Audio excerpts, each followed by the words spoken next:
Mollusca পর্বভুক্ত প্রাণী সম্পর্কে আলোচনা করব এবং এদের সাধারণ বৈশিষ্ট্য ও শ্রেণীবিন্যাস আলোচনা করব। ঠিক আছে, তাহলে চলে যাই মোলাস্কা কি বা কিছু অ্যানিমেলের চিত্র আমি এঁকে ফেলেছি। তোমরা দেখো মোলাস্কা পর্বভুক্ত প্রাণীদের চিত্র, যেমন শামুক, ঝিনুক, অক্টোপাস, এগুলো তো আমরা সবাই চিনি না।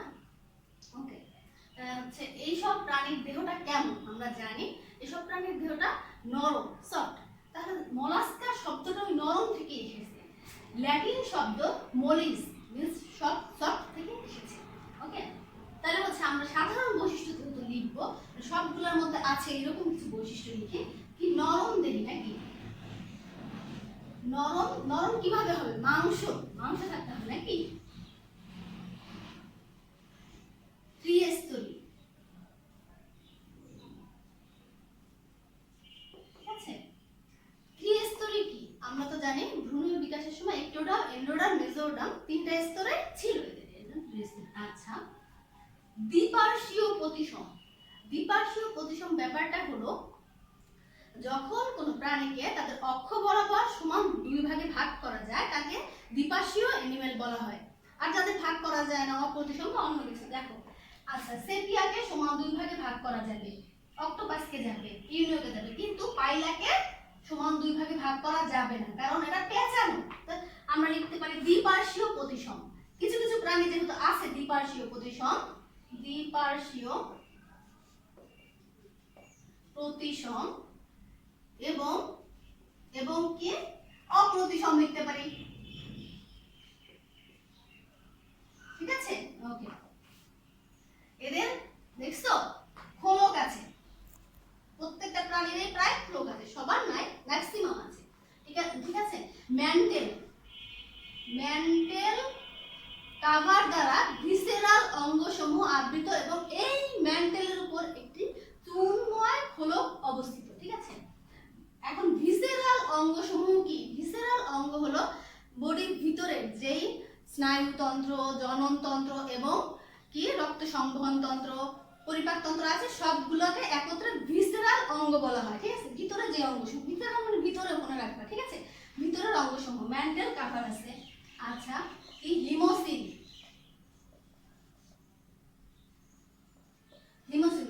দেহ যে গহ্বরটা সেটা হিমোসিল প্রকৃতির। হিমোসিলে যেই রক্ত থাকে তার নাম কি? হিমোলিম্ফ। হিমোলিম্ফ কেমন? বর্ণহীন, আমরা জানি নাকি? এতে আরবিসি নাই, রেড ব্লাড সেল নাই, তাই বর্ণহীন। ওকে, আচ্ছা তাহলে রক্ত সংবহন তন্ত্রটা দেখে কি টাইপ? মুক্ত প্রকৃতির। মুক্ত প্রকৃতির কেন? এই হিমোসিলের মধ্যে দিয়ে রক্ত বাহিত হয়, এদের কোনো শিরা, ধমনী বা কোষিক জালিকা নেই, তাই এই দেহের গহ্বরের ভিতর দিয়ে রক্ত প্রবাহিত হবে। ওকে, মুক্ত প্রকৃতির। আমরা জানি দুই টাইপের রক্ত সংবহন তন্ত্র আছে, মুক্ত এবং বদ্ধ নাকি? ওদের কি? মুক্ত প্রকৃতির রক্ত সংবহন তন্ত্র। আচ্ছা, এখন এদের হচ্ছে কি চোখ আছে, দেখছো? ম্যাক্সিমাম অ্যানিমেলের বড় বড় চোখ আছে, তার মাথা আছে, মস্তক সুস্পষ্ট, চোখ অবস্থিত, কোর্সিকা, এই যে এগুলা কোর্সিকা আছে, বড় বড় হাত পায়ের মতো, যেগুলো দিয়ে শিকার ধরতে পারে, আত্মরক্ষায় সাহায্য করতে পারে বা কিছুর সাথে আটকে থাকতে পারে। ঠিক আছে, কোর্সিকা অবস্থিত লিখতে পারি। সাধারণ বৈশিষ্ট্য যেহেতু ম্যাক্সিমাম অ্যানিমেলের থাকবে নাকি। দেন হচ্ছে আমরা হচ্ছে স্নায়ুতন্ত্র সম্পর্কে লিখবো। এরা বেশি উন্নত না যেহেতু, স্নায়ুতন্ত্র অতটা উন্নত না। স্নায়ুরজ্জু, স্নায়ুতন্ত্র, তন্তু, স্নায়ুযোজক ইত্যাদি সমন্বয়ে স্নায়ুতন্ত্র অবস্থিত। ওকে, এখন হচ্ছে পদ, অঙ্কীয় তলে পদ অবস্থিত। দেখছো এই যে পদ, এই যে লিখেছি, প্রায় প্রত্যেকটা অ্যানিমেলে কোথায়? অঙ্কীয় তলে। অঙ্কীয় তল, আমরা কি অঙ্কীয় আর পৃষ্ঠ কি বুঝি? অঙ্কীয় মানে বুকের দিক, ঠিক আছে, আর পৃষ্ঠ মানে পিঠের দিক, এটা অনেকবার বলেছি। ওকে, অঙ্কীয় তলে পদ অবস্থিত, বিভিন্ন টাইপের পদ। দেখো এটা হচ্ছে অনেকটা কোদাল, এটা কোদাল আকৃতির, এটা হচ্ছে যে লাঙলের ফলা আকৃতির। তো হচ্ছে আমরা সবার পদ আছে, কমন একটা কি অঙ্কীয় তলে পদ অবস্থিত, কার কেমন সেটা উল্লেখ করে বলবো। ঠিক আছে, ওকে। দেন হচ্ছে এরা হচ্ছে একলিঙ্গ, মেইনলি প্রধানত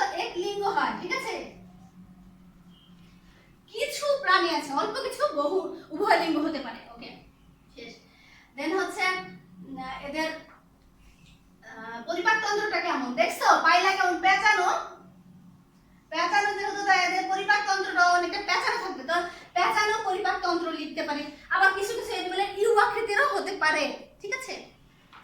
দেন আচ্ছা, এদের হচ্ছে বর্ধন কেমন হয়? বর্ধন প্রত্যক্ষ বা পরোক্ষ হতে পারে। পরোক্ষ বর্ধন প্রক্রিয়া কি? এই যে যেমন আমরা জানি মদ থেকে কি হয়? প্রজাপতি। প্রজাপতি কেমন? পাখা আছে, এটা উড়াল দিতে পারে, অন্যরকম একটা। মদ হচ্ছে একটা কেমন একটা পোকার মতো, তো সম্পূর্ণ ডিফারেন্ট অ্যানিমেল। ছোটবেলা যেমন, বড় হয়ে পূর্ণাঙ্গ প্রাণী অন্যরকম। ওরকম পরোক্ষ হলে অন্যরকম হয়। এদেরও পরোক্ষ দশার লার্ভা আছে। কি কি লার্ভা? গ্লোকিড ভিলিগার,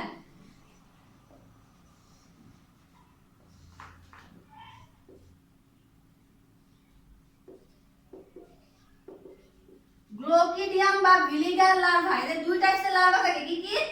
গ্লোকিডিয়াম বা ভিলিগার লার্ভা দশা থাকতে পারে।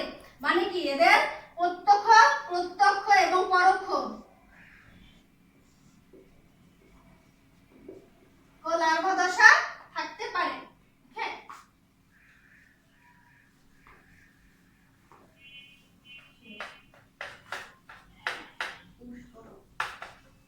আমরা মলাস্কান প্রাণীদের শ্রেণীবিন্যাস শিখব। অনেক বিজ্ঞানী অনেক শ্রেণীবিন্যাস দিয়েছেন, কিন্তু সবচেয়ে গ্রহণযোগ্য শ্রেণীবিন্যাস দিয়েছেন বিজ্ঞানী মর্ডান এবং ইয়াং। 1964 সালে তারা যেই শ্রেণীবিন্যাস দিয়েছেন সেটা সর্বজন বিদিত একটা শ্রেণীবিন্যাস। এই শ্রেণীবিন্যাস অনুসারে মলাস্কান পর্বকে 6টি শ্রেণীতে বা ক্লাসে ভাগ করা হয়েছে। আমরা এখন এই 6টি শ্রেণী শিখব এবং প্রত্যেকটা এক একটা অ্যানিমেল দেখে হচ্ছে এর বৈশিষ্ট্যগুলো জানবো। আমি তোমাদের প্রথমেই বলেছি অ্যানিমেল দেখে বৈশিষ্ট্য লেখার চেষ্টা করবে, মুখস্থ দরকার নাই। ওকে, শ্রেণী 1, মোনোপ্লাকোফোরা। মোনোপ্লাকোফোরা, মোনো মানে কি? মোনো মিন্স এক, প্লাকো মানে প্লেট, ফোরা মানে বিয়ারিং। একটা প্লেট যে বহন করে, একটা খোলস আছে। নিওক্লিনা এরকম একটা অ্যানিমেল যার একটা খোলস আছে। তাহলে হচ্ছে এর সাধারণ বৈশিষ্ট্যগুলো আমরা লিখে ফেলি।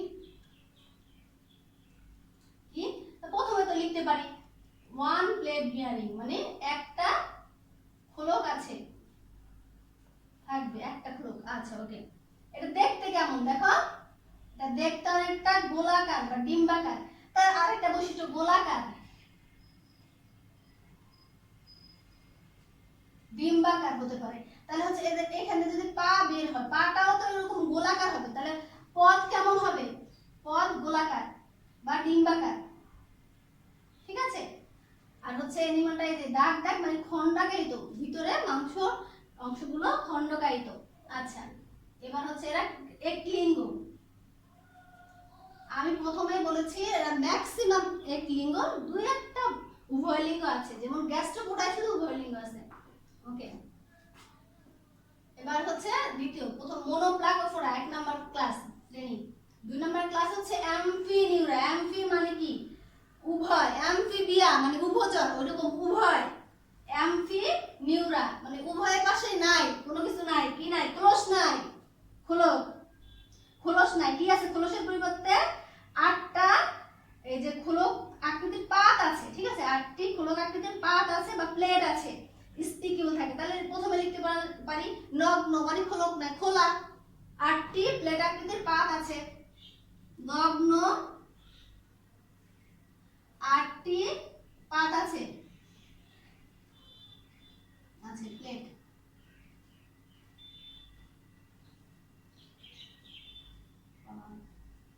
আচ্ছা, স্পিকিউল মানে কি? কাটা। স্পিকিউল থাকে, এই যে স্পিকিউল মানে কাটা থাকবে, স্পিকিউল থাকবে। আর হচ্ছে এদের হচ্ছে মুখ, চোখ, কোষিকা অনুপস্থিত।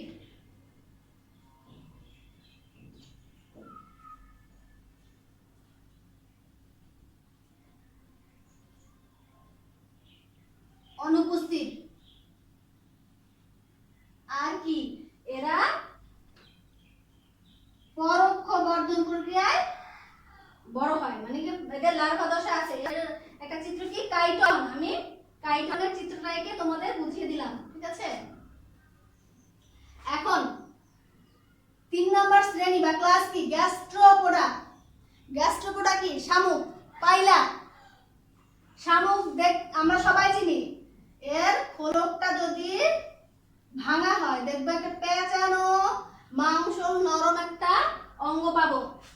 তাহলে কি এটা কেমন? এটা হচ্ছে দ্বিপার্শ্বীয় প্রতিসম না, এটা হচ্ছে অপ্রতিসম। প্রথমে লিখতে পারি নাকি? মাংস অঙ্গীয় দেশে পদ অবস্থিত, মাংসল পদ অবস্থিত, খোলক দ্বারা আবৃত, মেন্টাল খোলক দ্বারা আবৃত বলতে পারি। ভিসেরাল অঙ্গসমূহ টর্শনের কারণে কি পেঁচানো। ওকে, এই একটা প্রাণীর এরা একলিঙ্গ প্লাস উভয় লিঙ্গ হতে পারে।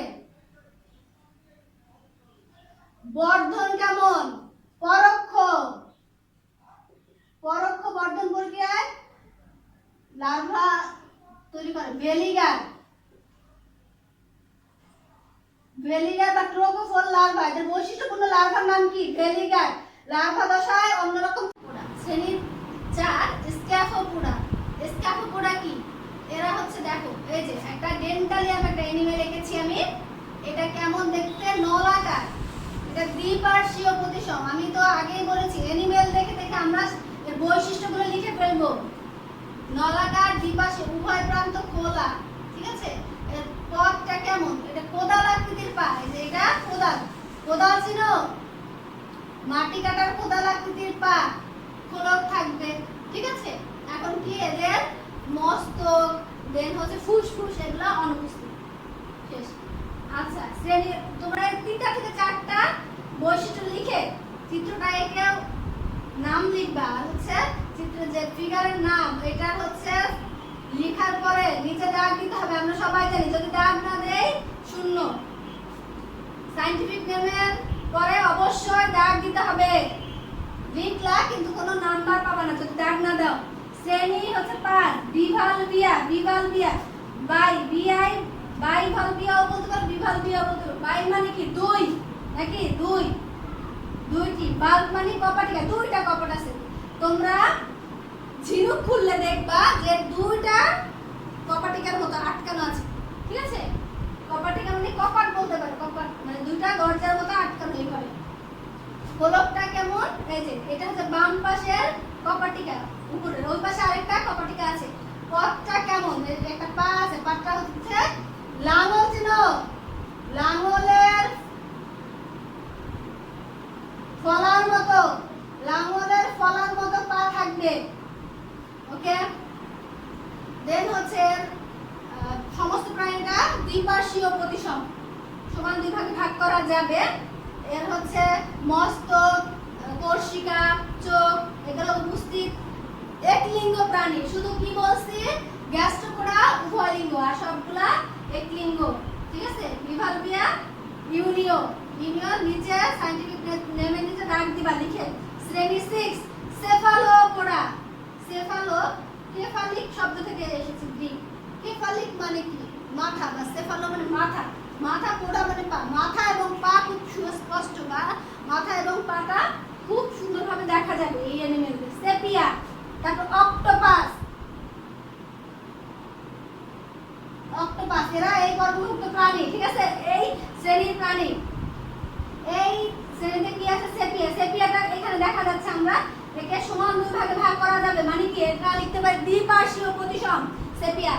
এই যে সেফালো, মাথাটা সুস্পষ্ট, দেহ সুস্পষ্ট। মাথা এবং দেহকে 2 ভাগ, সমান 2 ভাগে ভাগ করা যাবে। লিখতে পারি দ্বিপার্শ্বীয় প্রতিসম, মাথা এবং দেহ সুস্পষ্ট, চোখগুলো স্পষ্ট, কর্ষিকা আছে, তারপরে চোষক আছে, এগুলো লিখবো। ঠিক আছে? এখন দেহটা কেমন দেখো। অক্টোপাস নরম, আমরা জানি। সেপিয়াও নরম। তাহলে নরম দেহি। এর খোলক আছে, কিছু কিছু খোলক উপরে থাকে এবং কিছু কিছু প্রাণীর ভিতরে খোলক। সেপিয়া একটা মানে বিশেষ ধরনের প্রাণী যার ভিতরে, দেহের ভিতরে খোলক আছে। আচ্ছা, তাহলে বলতে পারি কি? খোলক উপস্থিত, অনুপস্থিত অথবা অভ্যন্তরীণ বা দেহের ভিতরে থাকে। ওকে, একলিঙ্গ প্রাণী। আচ্ছা, বর্ধন কেমন? প্রত্যক্ষ। কিন্তু এখানে বিভালভিয়া একটা বর্ধন হচ্ছে পরোক্ষ, এটা গ্লোকিডিয়াম লার্ভা।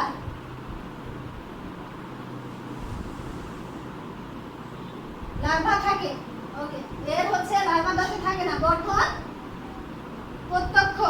ওকে, এখন হচ্ছে সেপিয়া একটা উদাহরণ দিয়ে দিবে, শেষ। আজকে আমরা মলাস্কান গর্ভমুক্ত প্রাণীর শ্রেণীবিন্যাস এবং হচ্ছে শ্রেণী নিয়ে আলোচনা করলাম এবং হচ্ছে সাধারণ বৈশিষ্ট্য নিয়ে আলোচনা করলাম, ঠিক আছে? এটা এই এই বিষয়টা তোমরা খুব ভালোভাবে পড়াশোনা করে বাসায় নেক্সট ক্লাসে অন্য কিছু নিয়ে আলোচনা করব। সবাই ভালো থাকবে, সুস্থ থাকবে, ঘরে থাকবে। আল্লাহ হাফেজ।